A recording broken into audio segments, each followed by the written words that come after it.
Okay, I need you to picture something for me. Billy Gates, Microsoft Billy, philanthropist Billy, I definitely have no agenda Billy, has spent hundreds of millions of dollars quietly buying up farmland, but not for the crops. Not because he's suddenly developed a passion for tractors, but for the water underneath of it, the aquifers. He bought the aquifer, honey. Michael Burry, the man who predicted the last financial collapse, is spending his money on water rights. And not one mainstream media outlet is making this their top story. Shocker. BlackRock, which manages more money than the GDP of most countries on Earth, publicly listed water sustainability as their #1 investment theme. And Trumparoo sent Mexico a formal demand letter about a water debt. So, the richest, most strategically terrifying people on the earth are treating water like it's the next oil. Meanwhile, I am here on my 1-acre farmstead on the coast of Mexico. I have chickens, I have ducks, I have a garden that's doing absolutely the best so far, given the circumstances that chickens are not eating it yet. Cancel that thought. Anyway, I have 12 baby chicks and a coyote situation I will not be elaborating on today. And I do not have a water well. I truck in my water, a truck comes, fills my tanks. That is my current water infrastructure. I'm out here living my most authentic prepper life, and my water solution is a guy with a truck. And yet, and I say this with my whole chest, I am still more water secure than most people in North America who have never once thought about where their water comes from. We'll get into that. But first, I need you to understand what is happening at the macro level, because it is unhinged and we're going to talk about it. I'm the woman with no well calling out billionaires with buying aquifers. Yes, I see the irony. No, I will not be stopping. Let me introduce you to the people making very large bets that water is about to become the most valuable commodity on Earth. And when I say bets, I mean they are buying the actual physical sources of water right now, today, at scale. Not futures, not ETFs, the actual water. Michael Burry. If you don't know who this guy is, yeah, Google him or ChatGPT him or whatever. But he is the hedge fund manager who famously predicted the 2008 housing crash. Think Wolf on Wall Street, Leonardo DiCaprio movie, stories in the movies, just saying. Anyway, he made an absolute fortune while the entire financial system was having a meltdown. He is not a man who is wrong about where things are going. After the crash, he looked up the entire global economy, all of it, and decided the smartest place to put his money was farmland, but not to be a farmer. Specifically farmland with water rights attached, not the land for the crops. The land was for what's underneath it. Now, let me say this again because it deserves its own moment. The man who called out the 2008 crash is quietly buying water rights. If that doesn't make you want to go put a barrel under your downpour spout this afternoon, know what will. So here are the numbers, and they're not cute. 2 billion plus people currently living in countries with high water stress. The UN figures 6% potential GDP reduction in some areas by 2050 due to water scarcity. World Bank, $171 million paid by Bill Gates' foundation for 14,000 and a half acres of irrigated farmlands in Washington state. That's just one state, guys. Not all of them. Not for the crops, for the water. So $171 million for land in Washington state that he ain't farming. I want to be clear about something. Bill Gates is not dumb. Bill Gates is, if nothing else, extremely strategic. When Bill Gates spends $171 million on something, it's not because he accidentally bought it. He knows something. And what he knows is that water is becoming a controlled resource, and he wants to be on the right side of the control. In fact, he's part of the control, but that's besides the point. And it's not just him. So investment firm Crown Columbia Water Resources, backed by Wall Street money, attempted to acquire and bank water rights throughout the entire Columbia River watershed. The plan was to buy the rights, hold them, then sell and lease them back to the people who actually needed them. They backed off after public outrage, but the attempt happened. The intent was clear. They didn't go away because they changed their minds. They went away because people got loud. Keep that in mind. People got loud. Anywho, Harvard University has bought California vineyards. A Canadian teachers' pension fund bought thousands of acres of Washington orchards. These are not thirsty organizations. These are financial entities treating water-adjacent land as the investment vehicle of the century or the millennium. And then Trumparoo sent Mexico a formal demand to pay back a water debt from 1944 treaty. Mexico's president said physically impossible. What just happened in PV? Anywho, 7 states share the Colorado River. Every single drop of it is already allocated. Demand keeps growing, and now we've added international water debt to the situation. Like, hello? Water is geopolitical. It has been for a while. The difference is now it's impossible to ignore, and the billionaires stopped pretending they aren't worried about it. So they're not buying the land for the dirt, guys. They're buying it for what's underneath. And what's underneath is the thing every single human being needs to survive. Sleep tight. Now, before you spiral, and I say this as someone who's fully capable of spiraling, the answer is not to panic. The answer is a barrel under a downspout and a plan, which is what we're going to talk about. But I needed you to understand the why first, because it changes how you seriously, take the how. Okay, let's talk about water where I am actually on this, because it's kind of funny, kind of. So my water situation, the honest, slightly embarrassing version, I'm just going to spit. So I just spent 7 minutes telling you the world's most powerful investors are cornering the global market supply. And my water solution is a truck. I just want you to sit that for a second. Yes, a truck comes, fills my tanks, I pay the man, I have water. This is where I am. I am 2 months into building this homestead from the ground up in real time. And I'm telling you this instead of pretending I have it figured out, because I think you deserve the real version of homesteading from scratch, not the golden hour well water aesthetic version.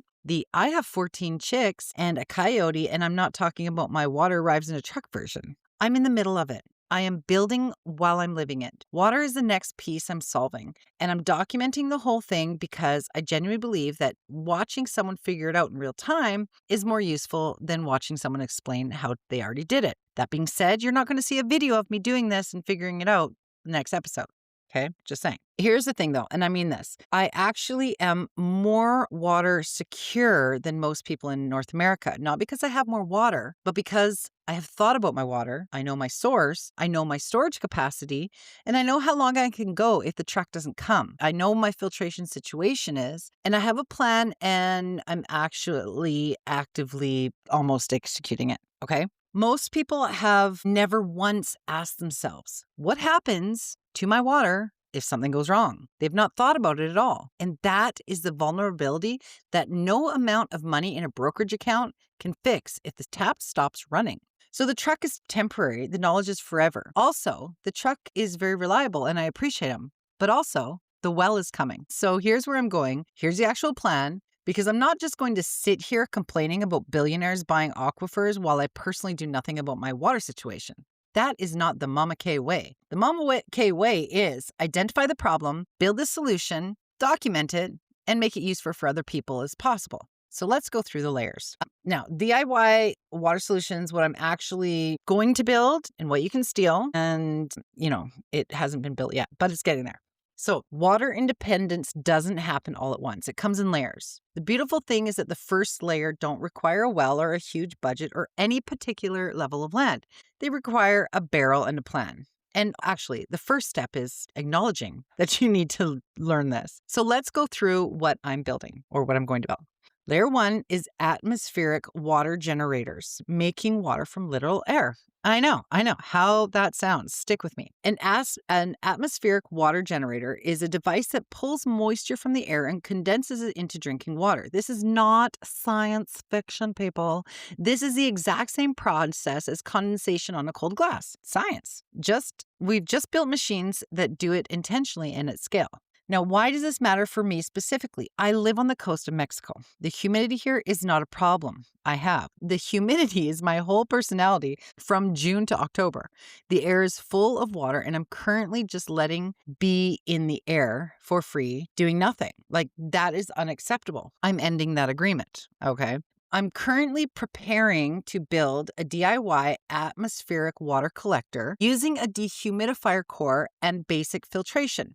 Basic DIY versions can be built for under $50, and I've linked the dehumidifier that I'm working with and the filtration setup I'm going to use in the show notes. These are affiliate links, guys, which means when you buy through them, you're basically co-funding the well project and the purchase of the land and house project. No pressure, but also, the well and the house. So more advanced builds using Peltier cooling systems can produce several liters per day depending on humidity. And for pure passive collection, no electricity, no moving parts, coastal fog collectors are one of the most underrated water technologies on the planet. Some communities in coastal Chile and South Africa have been using mesh fog collectors as a primary source for decades. They string large mesh nets between poles. The fog rolls in, the water droplets collect, they drip it to a trough, zero electricity, zero maintenance, and you put it up and it works. I find this deeply unreasonably satisfying.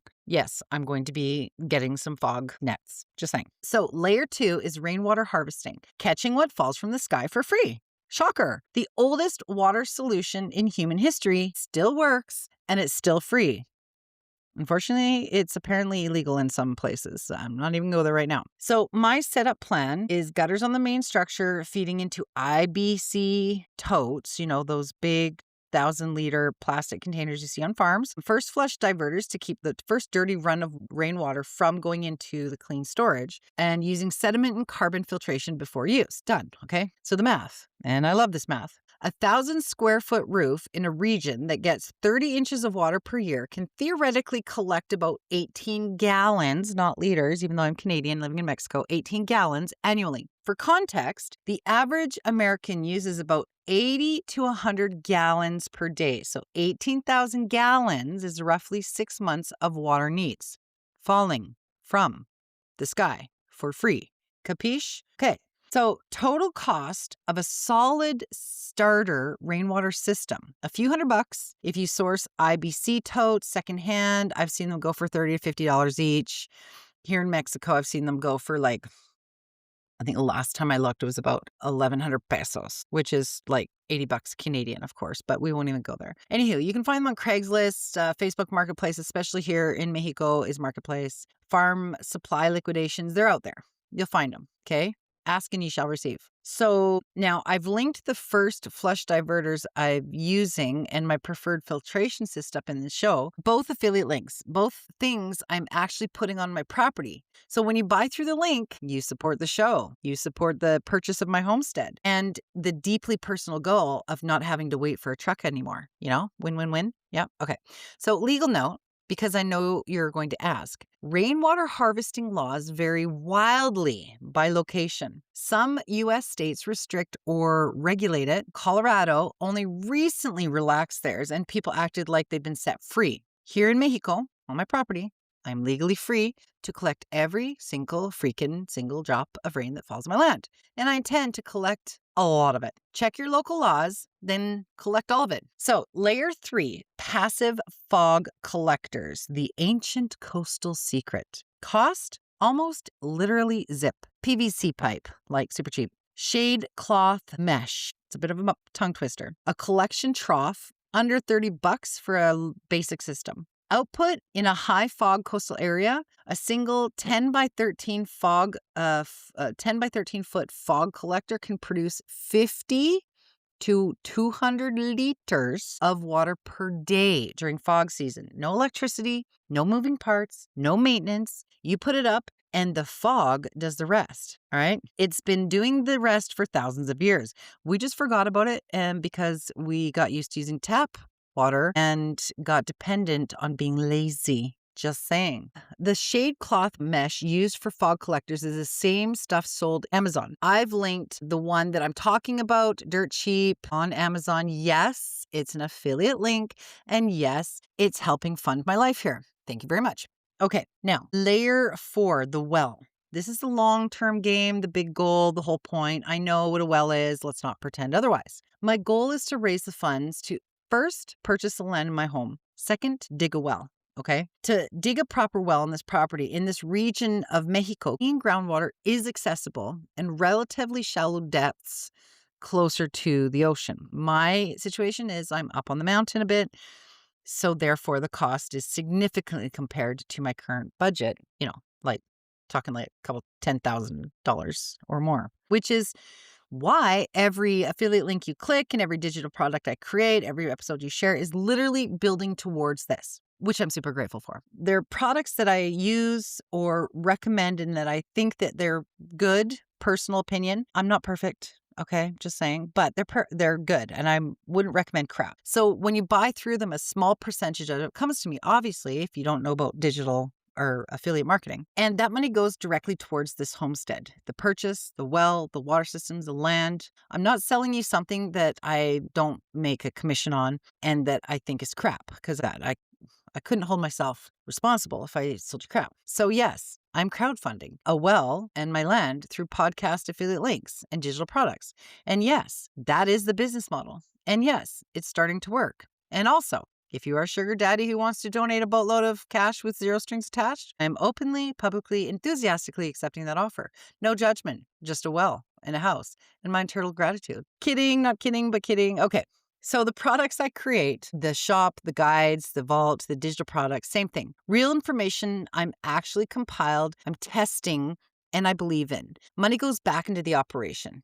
And that's the deal. And apart from the 5 rescue dogs that I have, I also donate a lot of my time to sterilization clinics, including the one that's coming up in 11 days, where in November, almost 800 cats and dogs sterilization in this area. So it's not just me raising funds for selfish purposes. It's also because I donate my time a lot, just saying. Anyway, I'm not ashamed of this way of building. I think it's actually the most honest version on how to build something real on the internet. You share useful things. People who find them useful support you. You build the thing, you share the process, repeat. Now, here's the part of the well plan that I'm most proud of. I'm not digging it just for me, okay? I have neighbors, farmers that currently don't have great access to water either. So when this well gets dug, I want to be able to share access with them, not sell it, share it. Because a neighbor who has clean water is a neighbor who isn't desperate. And a neighbor who isn't desperate is a neighbor who doesn't become a problem in a crisis. This is not naive idealism. This is a strategic community building dressed up as kindness. And the prepper community has a lone wolf problem. I mean, history says that communities that survived weren't the ones who were hoarding individually. They were the ones where people knew each other, shared resources, and had systems that served the group. Digging a community well isn't a charity. It's the smartest prep I can make. Look at all the people who are wanting to do family or friend compounds, right? Compounding interest, compounding work. Many hands make less labor, just saying. All right, so what can you do right now? Apartment to acreage. I'm going to let me give you the practical breakdown by where you are actually, because storing water or store water is the advice that people give, and it's useless without the specifics. Here we go. If you're in an apartment or have no outdoor space, your goal right now is stored water. So FEMA says 1 gallon per person per day. I say 3 gallons is more realistic for actual human functioning. Drinking, cooking, basic hygiene, not being miserable. Start with 10 gallons per person in food grade containers. Water bricks are my favorite. Why? They're stackable, they're BPA free, and they don't take up wildly shaped space. Water bob bathtub bladders are genius for emergency situations, and you can fill up your bathtub before a storm, and the bladder keeps it safe and usable. All right, they're linked in the show notes below. A countertop gravity filter is a non-negotiable as far as I'm concerned. Burky is a gold standard. I don't have a Burky yet. I want a Burky. I've been using Santevia, which is honestly, for me, it's a great step down from Burky. And I will definitely give you links for both of those. They're very functionable. I've been using a Santevia for years here in Mexico, and I've used it just through the tap water of very different types of water across Mexico. And it has worked brilliantly. I've never been sick from my water, just saying. Now, if you have a small yard or an outdoor space, add a rain barrel. One 55-gallon barrel connected to your downspout with a first flush diverter and a spigot at the bottom. Weekend project. Under $100. Water that literally falls from the sky for free goes into instead of running off onto the street. And the most satisfying thing you'll ever install, I promise. Scale from there, 2 barrels, 4, an IBC tote. And if you don't know what an IBC tote is, They're the big things you see at a lot of farms that are like the big white plastic with metal around it. Anyway, they're big boxes of water. So scale from there. Now, if you have more land, get serious about rainwater infrastructure. IBC totes, gutters, first flush diverters, gravity-fed filtration, map where water goes on your property during rain. And then when it swells, and shallow trenches dug on contour that slowed water down and let it sink into the soil instead of running off. And just to be a side note, remember guys, I just moved here 2 months ago. So I'm doing all the research. I've been learning all this stuff so that I can share it with you as well as build it myself. Okay. Just want to be super transparent. Now, learn to test your water. So affordable home test kits for bacteria, heavy metals, pH, and common contaminants exist and are not expensive. Again, links down here for you to find them on Amazon. Hey, I know I'm trying to get off the grid, guys, but sometimes you just need to buy crap off Amazon. Just saying. I also buy from AliExpress, Alibaba, whatever. And filter everything. A good water filter is one of the highest return on investment preparedness purchases you can make, full stop, right? Now, I want to leave you with an image I came back to when I was thinking about what I'm actually building here. Somewhere in the not too distant future, because I'm not patient and I'm very motivated, and I'm also accepting sugar daddy donations with 0 strings attached. Just putting that back out there, there is going to be a well on this property, a real, functional, sustainable source of clean water that I dug, that I own, that no truck delivers and no corporation controls. And my neighbors are going to be able to have access to it, because that's what you do when you have something your community needs. You share. BlackRock can have their water investment theme. Billy Gates' boy can sit on his aquifer. Michael Burry can be smug about being right again. I will be over here on my 1 acre, collecting rain from the sky, building fog nets out of shade cloth, trucking water in while I save for the well, and sharing every single step of this process with you so you can build your own version wherever you are. The answer to commodification of water is not panic. It's not despair. It's a barrel under a downspout, a plan, and a community that gives a damn about each other. Also, possibly a very generous anonymous donor. I'm just saying that option exists. So, if this episode was useful, share it, especially with someone who has never thought about where their water comes from. That question is more important than it has ever been. All the affiliate links I mentioned, the dehumidifier, the fog mesh, the water bricks, the water bob, the Berkey, the Centevia, the first flush diverters, all are in the show notes. Click them. Buy the ones you know. Know that you're co-building something real with me. I appreciate it more than you know. And if you want to support the project directly, the vault, the digital products, the show itself, go to the shop, go to my Etsy store. All of it goes towards building something that will outlast me on this land and benefit people beyond just me. That's the goal. That's always been the goal. I'm Mama Kay, trucking in my water, building the collection systems, planning the community well, wearing the tinfoil hat with confidence, and living the most interesting life I have ever lived. Stay ready, stay petty, stay winning, and see you the next episode.